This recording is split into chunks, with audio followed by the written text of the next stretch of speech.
part of spiritual development is to recognize the satanic tendencies that characterize you and to fully wrestle with them and to integrate them. That's the thing. It's not so much to cast them away, it's to transmute them.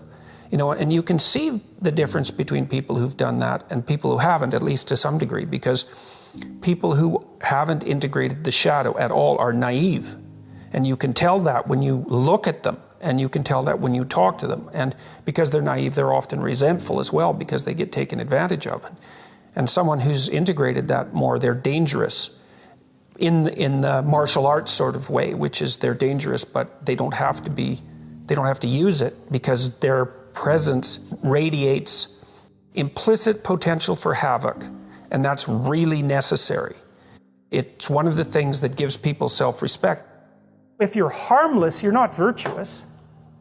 You're just harmless. You're like a rabbit. A rabbit isn't virtuous. It just can't do anything except get eaten. It's not virtuous. If you're a monster and you don't act monstrously, then you're virtuous. But you also have to be a monster. Well, you see this all the time. Harry Potter's like that too. It's like he's flawed, he's hurt, he's got evil in him. He can talk to snakes, man. He breaks rules all the time. All the time. He's not obedient at all. But, you know, he has a good reason for breaking the rules.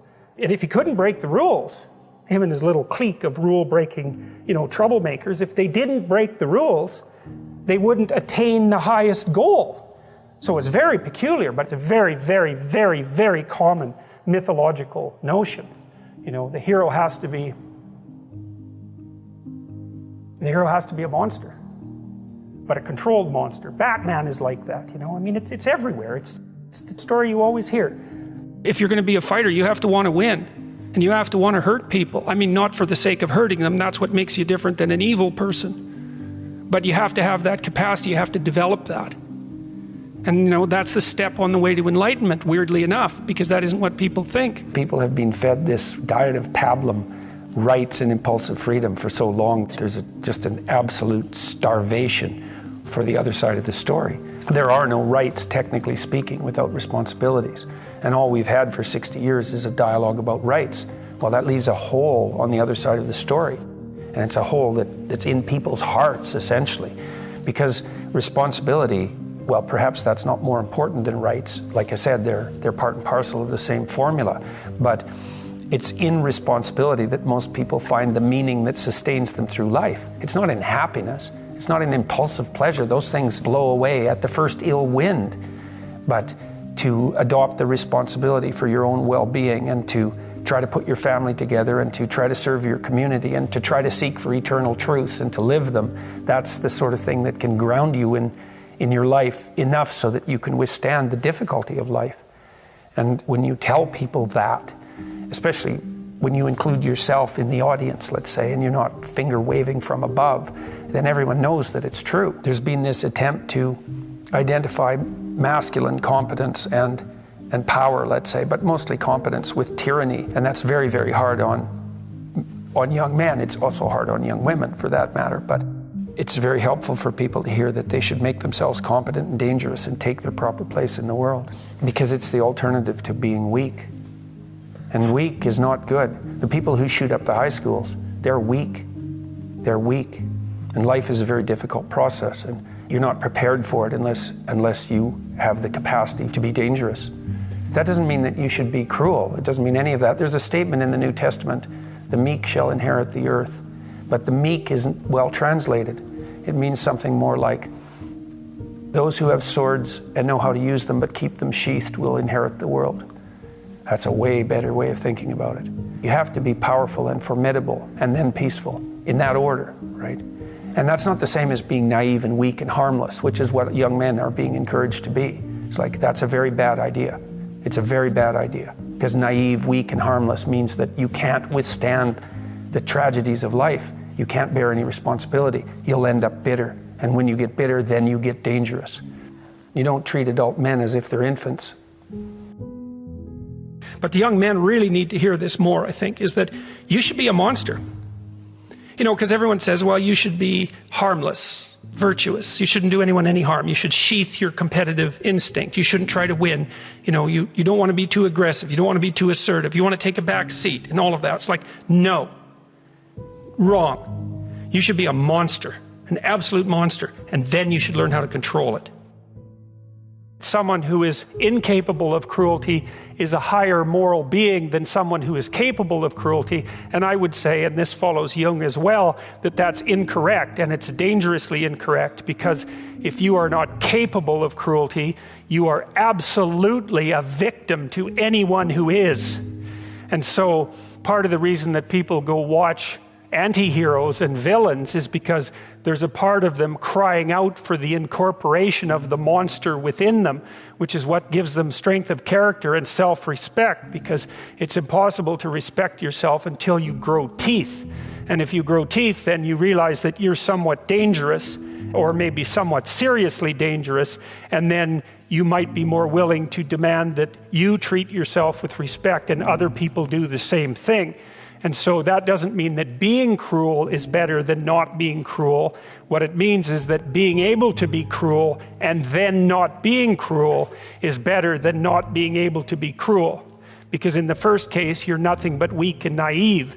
And in the second case, you're dangerous, but you have it under control. And you know, a lot of martial arts concentrate on exactly that as part of their philosophy of training. It's like, we're not training you to fight. We're training you to be peaceful and awake and avoid fights. But if you happen to have to get in one, and I guess the philosophy also is that if you're competent at fighting, that actually decreases the probability that you're going to have to fight, because when someone pushes you, you'll be able to respond with confidence, and with any luck, and this is certainly the case with bullies, with any luck, a reasonable show of confidence, which is very much equivalent to a show of dominance, is going to be enough to make the bully back off. And so the strength that you develop in your monstrousness is actually the best guarantee of peace. And that's partly why Jung believed that it was necessary for people to integrate their shadow. And he said that was a terrible thing for people to attempt, because the human shadow, which is all those things about yourself that you don't want to realize, reaches all the way to hell. And what he meant by that was, it's through an analysis of your own shadow that you can come to understand why other people are capable, and you as well, of the sorts of terrible atrocities that characterized, let's say, the 20th century. And without that understanding, there's no possibility of bringing it under control.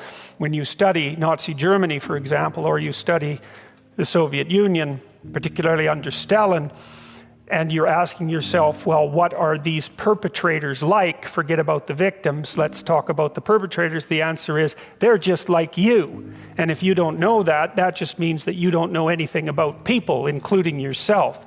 And then it also means that you have to discover why they're just like you. And believe me, that's no picnic. So that's enough to traumatize people, and that's partly why they don't do it. And it's also partly why the path to enlightenment and wisdom is seldom trod upon, because if it was all a matter of following your bliss and doing what made you happy, then everyone in the world would be a paragon of wisdom. But it's not that at all. It's a matter of facing the thing you least want to face. This is an interesting thing about the integration of the shadow, because recognizing yourself as the locus of evil, let's say, actually, in some sense, gives you far more respect for yourself, strangely enough, because the same respect that you might have for a wild animal or even a monster. So then maybe you learn to treat yourself differently. Like, I think this is particularly true with regards to the discipline of children. You know, if you know that you're a monster, and that will manifest itself in your life, consciously or unconsciously, and if it's unconsciously, it's not good, then you become better at disciplining children. And the reason for that is that you don't want to expose them to your dark side. And so if they behave and don't provoke you, which means they'll also behave for other people, then the monstrous part can stay in abeyance, and then that's great. But if you don't understand yourself as capable of wreaking havoc, and that can be the kind of havoc that unfolds over decades, right? Because if you're going to abuse a child, It's the primitive form of abuse is the physical abuse. The sophisticated form of abuse is the continual undermining of the child's courage across perhaps their entire life. And that there's a terribly monstrous element to that. And if you're not respected properly by the child, say, you will absolutely take revenge on them. And, in some sense, that's the whole Freudian psychoanalytic story. It's not all of it, but you either have that or it has you. Those are the options. And you don't become safe by being castrated.